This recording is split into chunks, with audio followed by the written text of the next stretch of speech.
अस्सलाम वालेकुम। आज लेक्चर नंबर 4.15 के साथ आपके सामने है और कल जो हमने लेक्चर किया 4.14 किया है। लास्ट लेक्चर है इस चैप्टर का ये, और इस चैप्टर में हमने 2 डायमेंशनल मोशन स्टडी किया है, जिसमें हमने प्रोजेक्टाइल मोशन भी स्टडी किया है और सर्कुलर मोशन भी स्टडी किया है। सर्कुलर मोशन के बारे में भी हमने कुछ न्यूमेरिकल्स कर लिए हुए हैं। अच्छा, एक चीज़ जो हमें पहले से अब पता है, वन रेवोल्यूशन। रेवोल्यूशन का मतलब चक्कर, यहाँ से लेके और यहाँ तक वापस आना, दायरे में घूमते हुए। इन सर्कुलर मोशन में एक पॉइंट से घूम के और दूसरे वापस उसी पॉइंट तक आना, ये वन रेवोल्यूशन होता है। इसमें 360 डिग्री या 2 पाई रेडियंस एंगल कवर हो जाते हैं। ठीक, अब हम इस वाली इंफॉर्मेशन को याद रखने की कोशिश किए हुए हैं। अच्छा, इसके आगे हमने एक बात और स्टडी की थी कि जिस तरह लीनियर मोशन में डिस्टेंस s से जाहिर होता है, सर्कुलर मोशन में एंगुलर डिस्प्लेसमेंट थीटा से जाहिर होता है। ऐसे ही लीनियर वेलोसिटी v से जाहिर होती है, तो एंगुलर वेलोसिटी ओमेगा से जाहिर होती है। हम लीनियर वेलोसिटी के लिए vi और vf लेबल यूज़ करते हैं इनिशियल और फाइनल के लिए, और एंगुलर वेलोसिटी के लिए ओमेगा i और ओमेगा f लेबल्स यूज़ करते हैं। अच्छा, इसी तरह अगर हम एक्सेलरेशन की बात करें तो लीनियर एक्सेलरेशन a से जाहिर होता है और एंगुलर एक्सेलरेशन थीटा से अल्फा से जाहिर होता है। और इक्वेशंस के हिसाब से अगर हम देखें तो जैसे फर्स्ट इक्वेशन ऑफ मोशन होती है vf is equal to vi plus at। Angular motion की अगर हम बात कर रहे हो तो ये बन जाएगी ओमेगा f इंटू ये is equal to omega i plus alpha की जगह a की जगह अल्फा आ जाएगा और ये t आ जाएगा।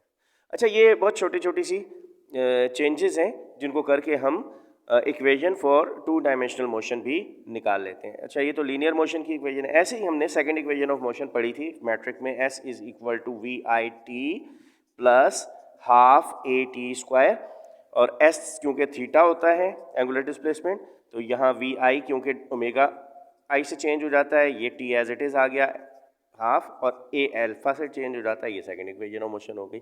ये सारे लेबल्स हमने शुरू में स्टडी कर लिए हुए थे। इसी के लिहाज से आज हम न्यूमेरिकल करने जा रहे हैं, और जो हमने थोड़ी सी स्टडी की है, s is equal to R theta की हुई है, s is equal to V T हमें पहले से पता है, और ये सारी इन्फॉर्मेशन हम इंशाल्लाह आज यूज़ करेंगे। एक दो न्यूमेरिकल्स हैं जो सर्कुलर मोशन के, जो कि हमें आने चाहिए, और उसके बाद हम जब पढ़ जाएंगे आगे चैप्टर 5 की तरफ।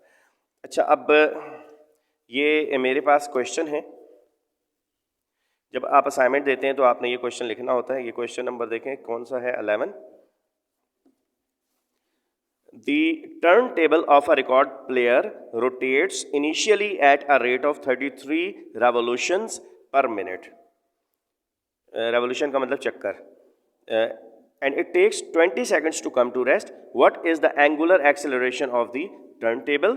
Assuming that the acceleration is constant. अगर acceleration constant है तो acceleration turntable का मालूम करना है. How many rotation does the turntable make before coming to rest? ये जो turntable है, मैं अभी एक्सप्लेन करता हूँ कि ये क्या बात हो रही है। रुकने से पहले कितने चक्कर लगाएगा। If the radius of turntable is 0.14, अगर उसका रेडियस जो है turntable का 0.14 है, what is the initial linear speed of a bug riding on the rim? तो वो जो रिम है उसके ऊपर कोई अगर इंसेक्ट बैठा हो, कोई छोटा सा कीड़ा मकोड़ा बैठा हो, तो उसकी टेंजेंशियल स्पीड क्या होगी? What is the magnitude of tangential acceleration of the bug at the time t? जो बग है उसका टेंजेंशियल एक्सेलरेशन क्या होगा? अब अच्छा, ये क्वेश्चन आपके सामने लिखा हुआ है और मैं इसे यहाँ थोड़ी देर रखता हूँ, आपने पॉज करके इसे देख लेना है, ठीक है।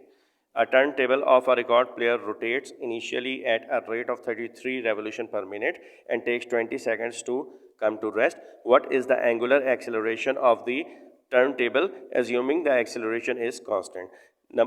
B है how many rotations does the turntable make before coming to rest? If the radius of the turntable is 0.14 meter, what is the initial linear speed of the bug riding on the rim? What is the magnitude of the tangential acceleration of the bug at time t? ये पूरी information आपके सामने आ गई है। ये question आपने जब assignment जमा करेंगे, आप पूरा लेक्चर ही लिख के जमा करते हैं, रोज़ ही करते हैं, तो ये आपने क्वेश्चन उसमें से देख के लिखना है। बहरहाल अब मैं क्वेश्चन का सलूशन स्टार्ट कर रहा हूँ। देखें भाई, एक बात तो आपके जहन में रहे कि टर्न टेबल अब इस्तेमाल नहीं होते हैं। किसी टाइम पे वो रिकॉर्ड सीडीज़ होती थी ना, जैसे सीडी बनाई गई थी ऐसे ना, ये रिकॉर्ड प्लेयर होते थे। इन पे ना इस किस्म की डिस्क्स लगती थी, इसके ऊपर ये लकीरें होती थी, इन पे रिकॉर्डिंग सिग्नल्स एम्बोज होते थे, ठीक है। अच्छा, और यहाँ एक पेन होती थी, ये इसके ऊपर लगा दी जाती थी, और रिकॉर्डर ये घूमता था, और इसमें यहाँ कहीं स्पीकर वगैरह लगा होता था। अब ये ग्रामोफोन कहलाता था। ये स्पीकर होता था, यहाँ से आवाज़ें आ रही होती थी, तो ये स्पीकर और ये ग्रामोफोन ये टर्न टेबल है इसकी, ठीक है, जो इसे घुमाती है। अच्छा, अब इस टर्न टेबल पर समझ लें कि ये डिस्क है, इसी को मैं टर्न टेबल कह रहा हूँ।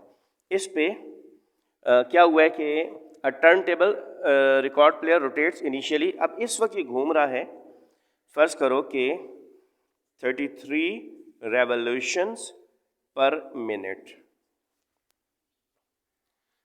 33 रेवोल्यूशंस। अच्छा, फ़र्ज़ करो लाइट चली गई और ये स्लो होते होते अब रुकना शुरू हो गया। अब ये फ़ौरन नहीं रुकता है, इनर्शिया की वजह से थोड़ा सा घूमता रहता है और स्लो होने में इसे टाइम लगता है। तो इस वक्त इसकी इनिशियल स्पीड ये हो गई WI, इनिशियल एंगुलर स्पीड मुझे कहना चाहिए, ठीक है। थोड़ी देर बाद जब ज़ाहिर लाइट चली गई तो ये रुकेगा, उसकी फाइनल स्पीड कितनी हो जाएगी? 0, ठीक है। हमने बताना है कि इसका एक्सेलरेशन रुकने से पहले कितना होगा ये, और टाइम इसे कितना लग गया रुकने में? 20 सेकेंड्स। अच्छा, ये तो क्वेश्चन का पहला हिस्सा है, तो मैं पहले ये क्वेश्चन लिख दूं डेटा वाइज। जो हमारे पास इंफॉर्मेशन है वो सारी हम लिख दें, तो फिर हम थोड़ा सा आगे जाने के काबिल हो जाएंगे। तो डेटा वाइज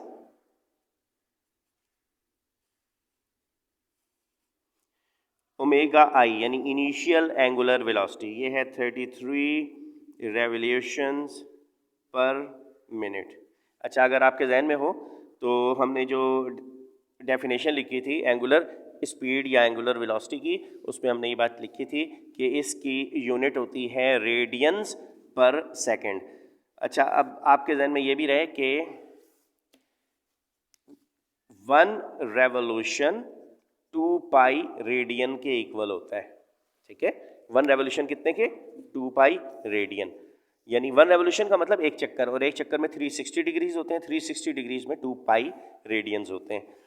अच्छा, अब मैं क्या करता हूँ, 33 एज इट इज़ आ गया। ये जो रेवोल्यूशन है इसकी जगह इसकी वैल्यू लिखता हूँ। एक रेवोल्यूशन का मतलब होता है 2 पाई रेडियंस। अच्छा, ये तो रेडियंस में कन्वर्ट हो गया revolution.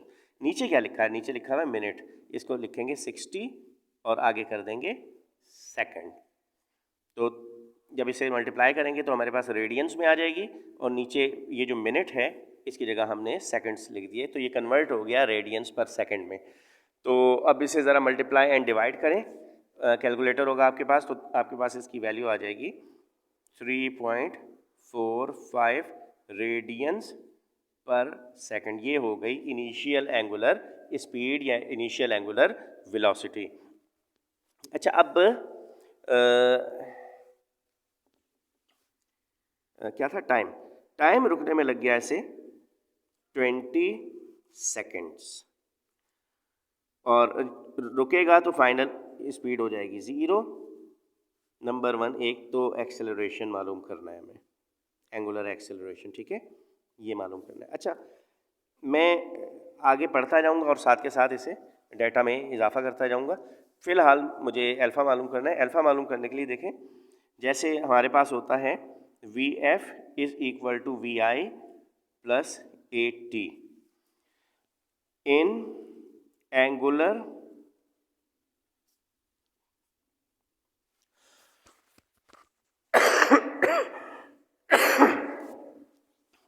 Angular form, angular form में लीनियर वेलोसिटी चेंज हो जाएगी एंगुलर वेलोसिटी से, और लीनियर इस वेलोसिटी यहाँ वी आई चेंज हो जाएगी ओमेगा आई से, ओमेगा आई। अच्छा इसे ऐसा ही पढ़िएगा, ये मैं काट के दोबारा लिखता हूँ, ओमेगा आई। ये वाला प्लस एज इट इज़ आ गया, अल्फा की जगह ए की जगह आ जाता है अल्फा, और ये टी। अच्छा मैं वैल्यूज रखता हूँ, ओमेगा एफ, ये देख रहे हैं ऊपर आप, ये 0, ओमेगा एफ की जगह इसकी वैल्यू आ गई। ओमेगा आई ये कितना है 3.45, ये लिखें 3.45 प्लस अल्फा तो मालूम कर रहे हैं हम, और टी है 20। अच्छा 0 एज इट इज़, ये प्लस का इधर आके हो जाएगा माइनस का 3.45। अल्फा से 20 को मल्टीप्लाई करेंगे, ये आ जाएगा 20 इंटू अल्फा। अच्छा अब अल्फा मालूम करना है, ये 20 से मल्टीप्लाई हो रहा है, इधर ले आओ। 0 में से जब 3.45 माइनस होगा तो ये आ जाएगा माइनस का 3.45। ये 20 इधर है, मल्टीप्लाई हो रहा है, इधर ले आओ तो यहाँ आके डिवाइड हो जाएगा। और इसे जब हम सॉल्व करते हैं तो ये मेरे पास आता है 0.17, डिवाइड कर दें इसको, 0.1725 रेडियंस पर सेकेंड स्क्वायर, ये आ गया अल्फा।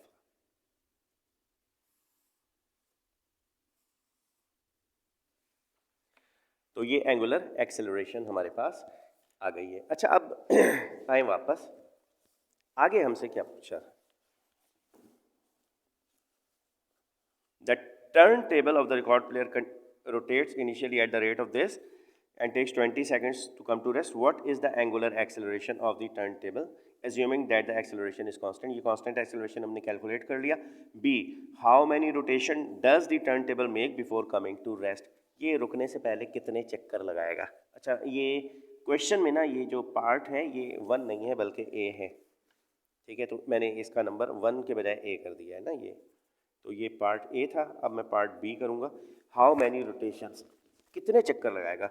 रोटेशंस का एंगल के साथ ताल्लुक होता है, इसलिए हम मालूम करेंगे एंगल। ये तो पार्ट बी है, ठीक है। अब जैसे कि लीनियर एज वी नो, ये लिखे आप, जैसे कि S is equal to V I T plus half A T square होता है। तो अब आपने क्या करना है, फिर लिखेंगे एक दफ़ा, इन एंगुलर फॉर्म।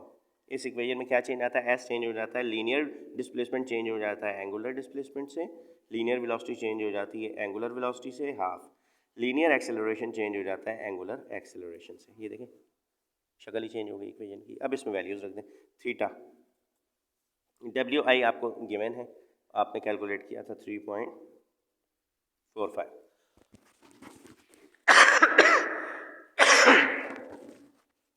प्लस अल्फा की वैल्यू है 0.1725 और ये T20 था, इसके ऊपर स्क्वायर लगा देंगे ना। अच्छा ये धूप का मुझे थोड़ा सा इशू होता है खिड़की की वजह से, जैसे जैसे आगे जाती है मुझे टेबल थोड़ा सा मूव करना होता है और मैं भूल जाता हूँ अक्सर इसे। तो समझ लें विंडो में से ये जो धूप आ रही है इसकी सीध में मैंने ये रखा हुआ है, ठीक है। अच्छा अब ये देखो, ये 20 का स्क्वायर करोगे, उसे फिर इससे मल्टीप्लाई करोगे, फिर 2 से डिवाइड कर दोगे, ये नंबर हो जाएगा, इसको इसमें ऐड कर दोगे 3.45 में, तो हमारे पास एंगल आ जाएगा। और ये जो एंगल है ये मेरे पास कैलकुलेट हुआ पड़ा हुआ है, ये है 34.5 रेडियन। ये अब ये पूरा कैलकुलेट करते हैं तो ये आता है 34.5 रेडियंस, ठीक है। अच्छा ये जो रेडियन है, अच्छा हमें मालूम क्या करना है, कितने चक्कर लगाएगा रुकने से पहले। आपको वो रिलेशन याद है कि 1 रेवोल्यूशन 2 पाई रेडियंस के इक्वल होता है। तो बताओ ये जो आंसर आया तुम्हारे पास 3.45, अच्छा ये गलत हो गया क्या मुझसे, नहीं सॉरी, मुझसे थोड़ा सा गलत हो गया लिखने में।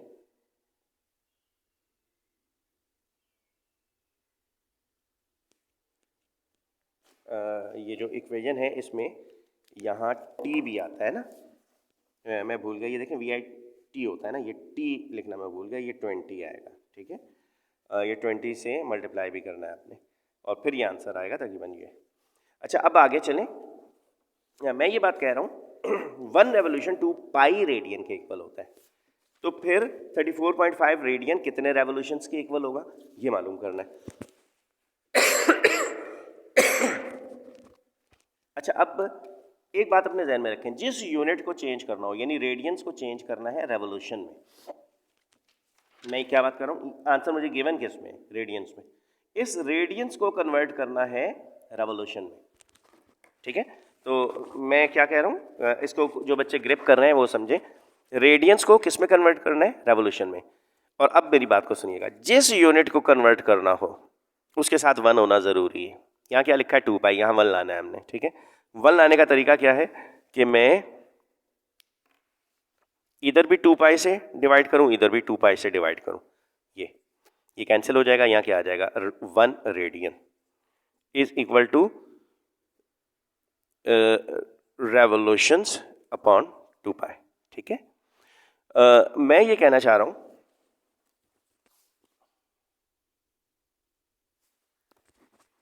कि जो रेडियंस में आपके पास आंसर आया है उसे 2 पाई से डिवाइड करेंगे तो रेवोल्यूशंस में कन्वर्ट हो जाएगा, ठीक है। अगर आप रेडियंस में जो आंसर आया है उसे 2 पाई से डिवाइड करेंगे तो रेवोल्यूशन में कन्वर्ट हो जाएगा, ठीक है। रेडियंस में जो भी आंसर आया है उसे 2 पाई से डिवाइड करना है।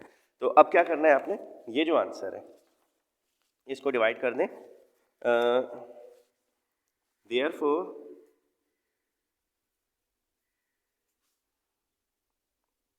Theta is equal to 3.45 radians, इसको डिवाइड कर देंगे 2 पाई से तो ये कन्वर्ट हो जाएगा रेवोल्यूशन। और अब इसे कैलकुलेटर यूज़ करें तो आपके पास आ जाएगा 55 रेवोल्यूशंस। अच्छा मैं 55 लिख गया, ये 5.5 रेवोल्यूशंस यानी 3.45 रेडियंस में 5 पूरे और 1 आधा, 5.5 चक्कर टर्न टेबल को लगाने पड़ेंगे, ठीक है। ये तो आपके पास आ गया थीटा की वैल्यू। अच्छा रेवोल्यूशन रेडियंस पर सेकंड, रेडियंस भी इसका यूनिट है और रेवोल्यूशन भी इसका यूनिट है, क्योंकि उसने रेवोल्यूशंस पूछे हैं इसलिए मैंने रेवोल्यूशन में कन्वर्ट कर दिया, अदरवाइज आंसर तो इसका 3.45 रेडियंस ही था। अच्छा अब आ जाए और आगे, see if the radius of the turn table is 0.14 metre, मैं डाटा में लिख देता हूँ रेडियस 0.14 मीटर, ये रेडियस लिख दिया मैंने डाटा में, ठीक है। अब आगे का क्वेश्चन क्या है, इतने डिटेल्ड क्वेश्चंस फाइनल एग्जाम में होते नहीं हैं और बड़ा मुश्किल होता है ना इनको, ये फाइनल एग्जाम में दिए भी नहीं जाते, याद रखना ऐसे मुश्किल होता है, इसलिए मैं बार बार देख देख के कर रहा हूँ। If the radius of turn table is 0.14, what is the initial linear speed.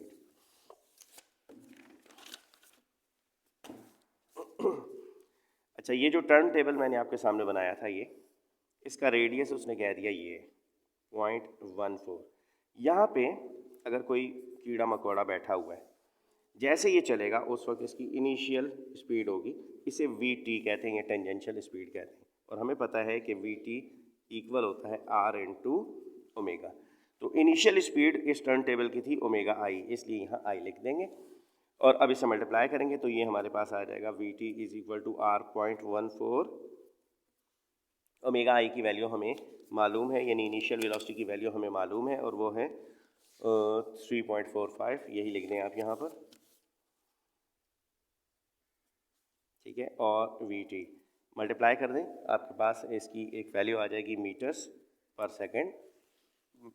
Second में, और ये वैल्यू मेरे पास लिखी हुई है और ये कैलकुलेट की हुई है पहले से, और ये है 0.483, ठीक। इसे आप चेक कर लीजिएगा जब आप सॉल्व कर रहे होंगे तो एक नज़र इस पे डाल लीजिएगा। और ऐसे ही इसके बाद का जो पार्ट है वो उसने लिखा है what is the magnitude of tangential acceleration.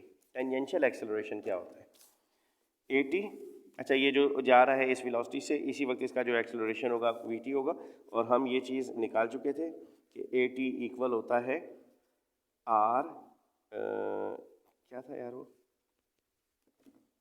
Into alpha. ये हमने पिछले लेक्चर्स में ये मालूम कर लिया था कि tangential acceleration radius into angular acceleration होता है। मल्टीप्लाई कर दो इसको तो तुम्हारे पास आंसर आएगा 0.14, और अल्फा की वैल्यू है जो हमने कैलकुलेट की थी थोड़ी देर पहले, वो आई थी शायद किधर गई, 0.1725, 0.1725 मल्टीप्लाई कर दें, ये टेंजेंशियल एक्सेलरेशन आ जाएगा और मीटर्स पर सेकंड इसको। ठीक है, ये आपका पूरा होल आंसर हो गया। अच्छा, एक क्वेश्चन और इसमें दिया हुआ है इसी किस्म का, और वो ये है 20 ग्राम ball tied to the end of the cord and whirled in the horizontal circle of radius 0.6. If the ball makes 5 complete rotation in 2 seconds, determine the ball linear speed and its centripetal acceleration. अच्छा, अब ये question आप देख लीजिएगा भाई book में। मेरा lecture जा रहा है 21 मिनट पे पहुंच गया है, तो मैं चाह रहा हूँ कि जल्दी ख़त्म हो जाए। अच्छा, ये 20 ग्राम्स का बॉल, ये बांधा हुआ है, ठीक है, ये रेडियस है इसका, 20 ग्राम्स का ये है। अब इसे रोटेट करें, क्या है, लीनियर वेलोसिटी बताओ। लीनियर वेलोसिटी होती है, अच्छा, लीनियर वेलोसिटी और एंगुलर, ये भी मालूम करना है, और एंगुलर एक्सेलरेशन, ये सेंट्रीपिटल एक्सेलरेशन, ये भी मालूम करना है। तो v मालूम करेंगे, v²/r ये होता है सेंट्रीपिटल एक्सेलरेशन। तो ये देखते हैं हम कि कैसे मालूम हो सकता है। देखें, ऑब्जेक्ट को आप ऐसे घुमा रहे हैं, ये रेडियस है, अच्छा, और ये जो रेडियस है ये दिया हुआ है 0.6 मीटर, और ये जो ऑब्जेक्ट है ये 20 ग्राम्स का है डेटा वाइज।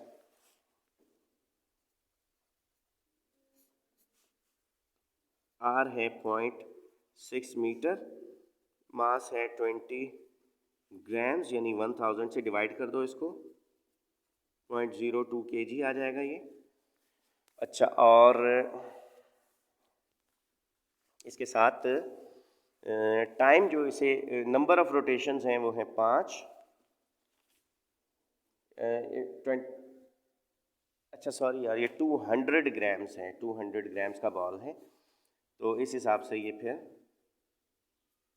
0.2 kg का बॉल बनेगा।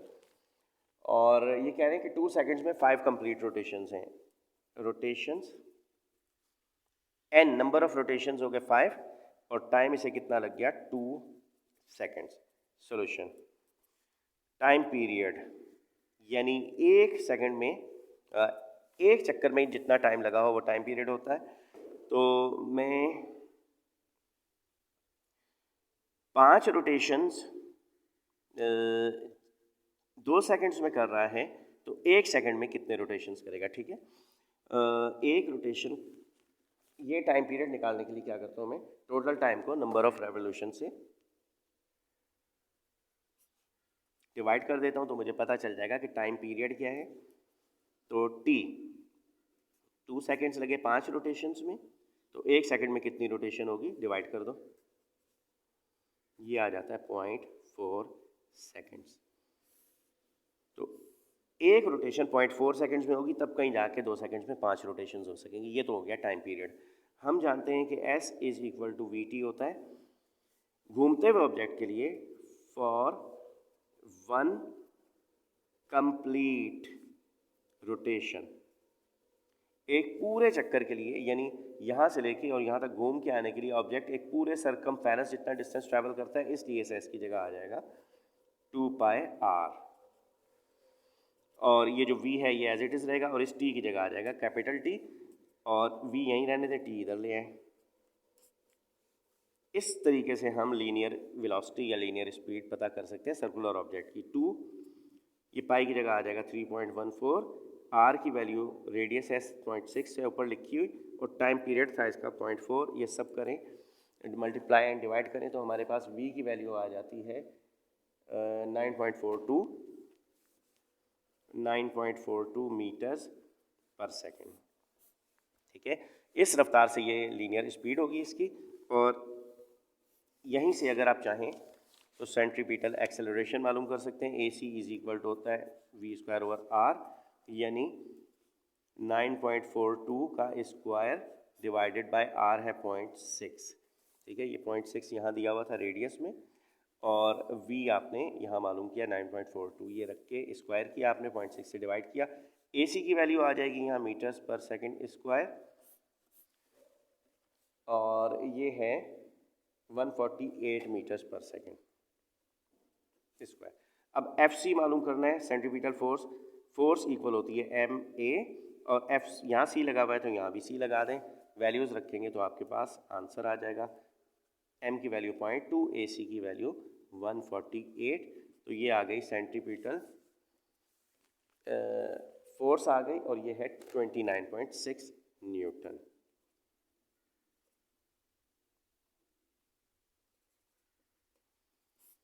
ओके, ये चैप्टर एंड होता है और इसके बाद कल से हम इंशाल्लाह चैप्टर नंबर 5 स्टार्ट करेंगे। थैंक यू बेटा, थैंक यू वेरी मच।